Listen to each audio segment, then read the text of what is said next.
राजकुमार हंसाटे, सोलापूर महानगरपालिकेचे कार्यकुशल नगरसेवक यांच्या वाढदिवसानिमित्त आपण राज्यस्तरीय ऑनलाईन काव्य स्पर्धा घेतल्या होत्या। या काव्य स्पर्धेचा निकाल आताच लागतोय आणि याचं परीक्षण केलं होतं आमचे गुरुवर्य शरद कुमारजी एकबोटे आणि आताच जस्ट निकाल लागलेला आहे। आपण शरद कुमारजी एकबोटे यांचा पुष्पगुच्छ देऊन आपण सत्कार करणार आहोत। त्यासाठी मी ॲडव्होकेट आत्माराम जसवाल यांना विनंती करतो की त्यांनी पुष्पहार घालून आणि एक गिफ्ट देऊन सरांचा सत्कार करावा।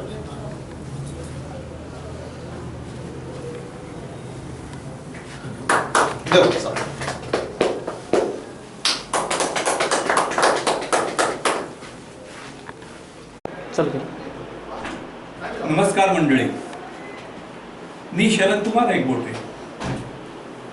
काव्य समीक्षक, कथालेखक, नाटककार। आज राजकुमार हंसाटे सोलापूरचे लोकप्रिय नगरसेवक आहेत, अभ्यासू नगरसेवक आहेत, त्यांचा जो वाढदिवस आहे त्यानिमित्तानं माझं सोलापूर ही जी वाहिनी आहे त्या वाहिनीने काव्य लेखन स्पर्धा आयोजित केलेली आहे आणि वाहिनीचे जे संचालक आहेत माननीय श्री शिवानंद चलवाले यांनी मला परीक्षक म्हणून काम करण्याची एक जबाबदारी माझ्यावर टाकलेली आहे आणि हे आपल्या आवडीचं क्षेत्र आहे। त्यामुळे मी ताबडतोब त्यांना होकार कळवला आणि ही जी काही काव्य लेखन स्पर्धा आहे ती ऑनलाईन घेण्यात आलेली आहे आणि साधारणपणे मलाही असं बघायचं होतं की आजचा जो तरुण आहे त्याचे विचार काय आहेत आणि काव्यातून त्याचा आविष्कार ते कसं करतायत याच्याविषयी मी स्वतःही उत्सुक होतो। मला सांगायला अतिशय समाधान असं वाटतं की बऱ्याच कवींनी अतिशय उत्तम रचना दिलेल्या आहेत। या काव्यलेखन स्पर्धेसाठी अतिशय उत्तम प्रतिसाद मिळालेला आहे। अनेक कवींनी वेगवेगळे विषय मोठ्या समर्थपणानं हाताळलेले आहेत असं लक्षात आलं। पारंपरिक विषय त्यांनी हाताळलेले आहेतच, पण नवीन प्रश्नांना भिडण्याची त्यांची जी कुवत आहे ती मला कौतुकास्पद अशी वाटते। या अलीकडे हे जे काही टेक्निक आपण ज्याला म्हणू तांत्रिक फार मोठा असा विकास झालेला आहे। टीव्ही आहे, लॅपटॉप आहे, मोबाईल आहे आपलं आणि या सगळ्याची जी काही साधनं आहेत, मीडियाची जी साधनं आहेत, या साधनाने अनेक प्रश्न आपल्यामध्ये निर्माण केलेले आहेत आणि या प्रश्नांना भिडणं याच्यात बरेच आधुनिक प्रश्न निर्माण झालेले आहेत। संवाद तुटला असं आपण म्हणतो। पूर्वी पत्रांतून जो जिव्हाळा लक्षात यायचा तो आता ते होत नाहीये, भेटीगाठी होत नाहीयेत, कौटुंबिक चर्चा होत नाहीये। या सगळ्या बाबी ज्या आहेत ना, या एक प्रकारचं एक आक्रमण आपल्या नाते संबंधावरती झालेलं आहे हे असं म्हणायला हरकत नाही। पण नुसते दोष आपण बघत राहिलो तर ते चालणार नाही, काही त्याचे मोठे फायदेही आपल्याला झालेले आहेत। म्हणजे सगळं जग आपल्या मुठ्ठीमध्ये असं जे काही जाहिरात आपण बघतो किंवा आपल्या घरातल्या एका कोपऱ्यामध्ये सगळं जगच आलेलं आहे। माहितीचा परिस्फोट ज्याला म्हणतो अशी प्रचंड एक अशी खळबळ या मीडियाने उडवून दिलेली आहे आणि कोरोनाचे दिवस मोठे वाईट गेले, जवळजवळ 2 वर्ष आपण त्याच्यामध्ये घालवलंय। त्यामुळे या काव्यलेखन स्पर्धा या देखील आपण ऑनलाईन घेतलेल्या आहेत आणि मगाशी सांगितल्याप्रमाणे विविध कवींनी आपले विषय समर्थपणाने हाताळलेले आहेत. संयोजकांनी सांगितल्याप्रमाणे त्याने एक चौकट ठरवून दिलेली होती की आपल्याला फक्त 3 कविता निवडायच्या आहेत आणि उत्तेजनार्थ अशी एखादी कविता निवडायची आहे असं त्यांनी सांगितलेलं होतं. आता मी जेव्हा ह्या कविता वाचायला लागलो, बघायला लागलो, तेव्हा माझ्या असं लक्षात आलं की याच्यातून 3 कविता निवडणं मोठं कठीण काम आहे, ते आव्हानात्मक काम आहे, अवघड आहे ते. कारण अनेक चांगल्या कविता आहेत आणि त्याच्यातून नेमकेपणानं 3 कविता आपण निवडतो. याचा अर्थ असा की काही चांगल्या कवितांवर अन्याय होतो. पण मग निकष हे जे आहेत ना ते अतिशय कठोर होत जातात. तसं झालंय. आता निकषाच्या बाबतीमध्ये मी काही जो विचार केलेला होता त्याच्यातला पहिला मुद्दा असा आहे की नवं काय यांनी दिलेलं आहे. या कवीनी नवं वेगळेपण असं काय दिलं आपल्या काव्यातून याचा मी विचार केला. त्यांनी जो विषय या काव्यातून मांडलेला आहे तो किती समर्थपणानं मांडलेला आहे असाही विचार मी केला. त्याच्यानंतर कविता आणि तिचं बलस्थान म्हणजे ती स्पर्श करायला पाहिजे. कविता भेटली पाहिजे आस्वादकांना, ती भिडली पाहिजे, तिने काहीतरी सांगितलं पाहिजे, तिने काहीतरी परिणाम केला पाहिजे. हे असे निकष लावत असताना आणखीन एक मुद्दा असा आहे की छंदशास्त्र या रचनाकारांना माहिती आहे का? छंदशास्त्राचा त्यांनी अभ्यास केलाय का? आता कवितेतले रस वगैरे आपण आता बाजूला ठेवू, निदान कवितेची लक्षणं ही तरी त्यांना माहिती आहेत का? अभिधा, लक्षणा, व्यंजना असं काही त्यांना माहिती आहे का?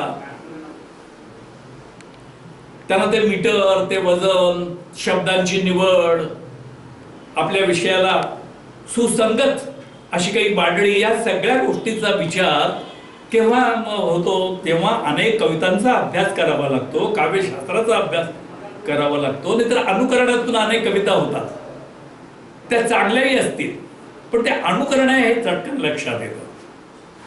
तेव्हा मग या माझ्या समोर असलेल्या या काव्यांचा मी जेव्हा विचार करायला लागलो तेव्हा परिश्रमपूर्वक मी 9 कविता त्याच्यातून बाजूला काढल्या. एकूण 32 कविता होत्या, त्याच्यातल्या 9 कविता बाजूला काढल्या मी. आता या 9 कवितांमधून 3 कविता फक्त आपल्याला निवडायच्या आहे आणि उत्तेजनार्थ आणखीन एका दुसरी कविता आपल्याला निवडायची आहे. आता या 3 कवितांची निवड कशी करणार हा मुद्दा आहे. आणि मला हे लक्षात येत होतं की आपण कशीही निवड केली तरी देखील काही कवींवर अन्याय होणार याच्यातही काही संशय नाही. पण आता नाईलाज आहे, आपल्याला चौकटीच्या पलीकडे काही जाता येत नाही. म्हणून 3 कविता मी निवडलेल्या आहेत. निकाल पत्रक तयार केलेलं आहे. आता लगेचच हे निकाल पत्रक मी संयोजकांच्याकडे सोपवणार आणि मग ते निकाल जाहीर करतील. आता ज्या कविता मी निवडलेल्या आहेत त्याची वैशिष्ट्ये काय आहेत ही थोडीशी सांगणं आवश्यक आहे असं मला वाटतं. इथं मुद्दा असा आहे की कविता कुणाची आहे किंवा कोणत्या गावावरून या कवींनी आपल्याला त्या कविता ऑनलाईन पाठवलेल्या आहेत हा विचार मी केला नाही. कवींचं नाव मी बघितलं नाही, कवींचं गाव मी बघितलं नाही. मी फक्त कविता आणि त्या कवितेची प्रकृती तपासलेली आहे. त्याच्यामध्ये एका कवीने अत्यंत सुंदर अशी गझल लिहिलेली आहे आणि गझलेचा अर्थ असा आहे की आपलीच माणसं अनेकदा आपल्याला धोका देतात. शत्रू जेव्हा आपल्या समोर येतो ना तेव्हा आपण सावध राहतो. माहितीये हा समोर आलेला आहे, काहीतरी डाव टाकणार आणि आपण सावध होतो. पण जेव्हा आपला मित्र जेव्हा आपला विश्वासघात करतो तेव्हा आपल्याला ते कळत नाही. सुरेश भटांनी अतिशय सुंदर गझला अशा आशयाच्या लिहिलेल्या आहेत पण त्याचं काही मला इथे अनुकरण नाही वाटत. अतिशय सुंदर अशी गझल ती मला वाटली आणि त्यांनी छंदशास्त्राचाही अभ्यास केलाय, गझलेचा अभ्यास केलाय, कवितेचं व्याकरणही त्याला माहिती आहे असं सगळं लक्षात आलं. म्हणून ती कविता मी माझ्या पसंतीची कविता म्हणून बाजूला काढली.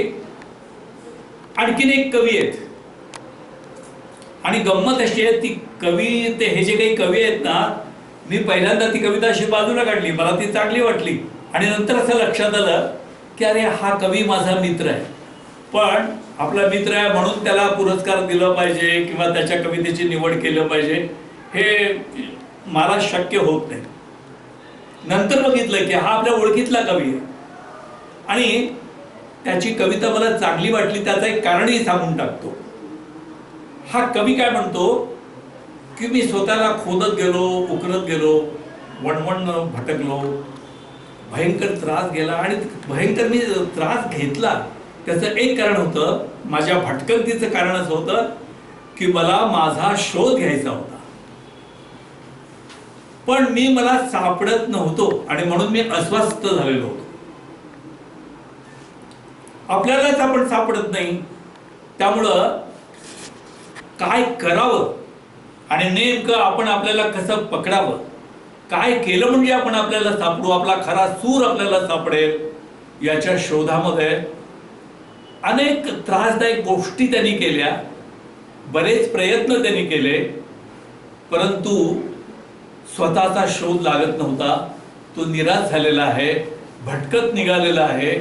आपला शोध आपल्याला लागेल का असं त्याला वाटतं आहे आणि मग तो असा भटकत जंगलात आला. दूर कुठेतरी एक मिणमिणीचा दिवा आहे आणि मग त्या दिशेनं तो निघायला लागला. तर तिथं एक म्हातारी, ती अतिशय म्लान आहे, दुःखी आहे आणि तिला काहीतरी प्रचंड असं दुःख आहे, दैन्यावस्था आहे. एक झोपडीमध्ये जळणारा हा दिवा, बिछाण्यावर मरणासन्न अवस्थेत पडलेली ती म्हातारी आणि आसपास कोणी नाही. मग तिथे गेलो मी आणि नंतर तिचे अश्रू पुसले, तिच्या डोक्यावरून हात फिरवलं, तिला दिलासा दिला आणि माझ्याजवळ शिदोरी होती, भाकर तुकडा, 2 घास तिला मी भरवले. तेव्हा तिच्या चेहऱ्याकडे बघत असताना काठोकाठ समाधानानं भरलेला चेहरा मी बघितला. तिला वाटलं की आपला मुलगाच आपल्याला भेटायला आलेला आहे आणि हे बघत असताना पटकन माझ्या लक्षात आलं की मी मला सापडलो आहे, माझा शोध मला लागलेला आहे. याचा अर्थ असा की दीन दलित आणि दुःखी माणसं जे असतात त्यांचं दुःख आपल्याला थोडंसं दूर करता आलं तर आपल्याला जो आनंद होतो, या आनंदाला काही मोल नाही आणि आपण आपल्याला सापडलो असं एक समाधान आपल्या लक्षात येतं. म्हणून त्या कवितेची मी निवड केलेली आहे. आणखीन एक 2 कविता ज्या आहेत त्यातलं एक पुन्हा शेती मातीच्या संदर्भातली, श्रमिकांवर काही त्याच्यावर भाष्य करणारी ती कविता आहे. छान आहे, रचना आहे, उत्तम, शब्दांची निवडही छान आहे. ती कविता आपण त्या स्पर्धेमध्ये निवडलेली आहे. 2 कविता अशा आहेत की त्या प्रेम कविता आहेत आणि प्रेम कविता हा काही पारंपरिक विषय आहे, पण काहीतरी वेगळेपण या प्रेम कवितामध्ये दिसतं आहे, हे माझ्या लक्षात आलं. म्हणून त्याही कवितेची आपण निवड केलेली आहे. मग आता गंमत अशी झाली की एकूण आपल्याला 3 क्रमांक द्यायचे होते, 3 कविता निवडायच्या होत्या, प्रथम क्रमांक, द्वितीय आणि तृतीय आणि मग एक उत्तेजनार्थाचे. पण उत्तेजनार्थाचे 2 कविता मी त्या निवडलेल्या आहेत. विभागून त्यांना पुरस्कार दिला तर बरं वाटेल मला, असं मला वाटलं. म्हणून मी संयोजकाला विनंती केली की मी एक जादा कविता निवडतो, तुमची परवानगी असेल तर बरं होईल. तर त्यांनी मला परवानगी दिली, त्या कवितेची निवड केली. अशा रीतीने निकाल पत्रक मी तयार केलेलं आहे आणि आता निकाल पत्रक संयोजक जे आहेत ना, मी त्यांच्याकडे ही सगळी सूत्र देतो, निकाल पत्रक त्यांच्याकडे देतो. संयोजकांनी या इथं व्यासपीठावर यावं आणि निकाल पत्रक स्वीकारावं. धन्यवाद सर. तुमची परवानगी असेल तर मी निकाल वाचू? हा, चालेलच की. कारण या स्पर्धा ऑनलाईन होत्या आणि निकाली आपल्याला ऑनलाईन पद्धतीनेच द्यायचा आहे. आपण नंतर आपण टाळ्या वाजून प्रतिसाद द्यायचा आहे सगळ्यांनी आपल्याला. नमस्कार. सर्व विजेत्या स्पर्धकांचं हार्दिक स्वागत.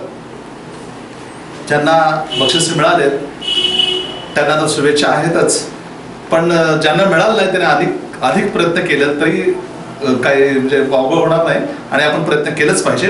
मी जास्त वेळ न घेता मी निकाल वाचतो सरांच्या संमतीने. निकालपत्रक. काव्यलेखन स्पर्धा.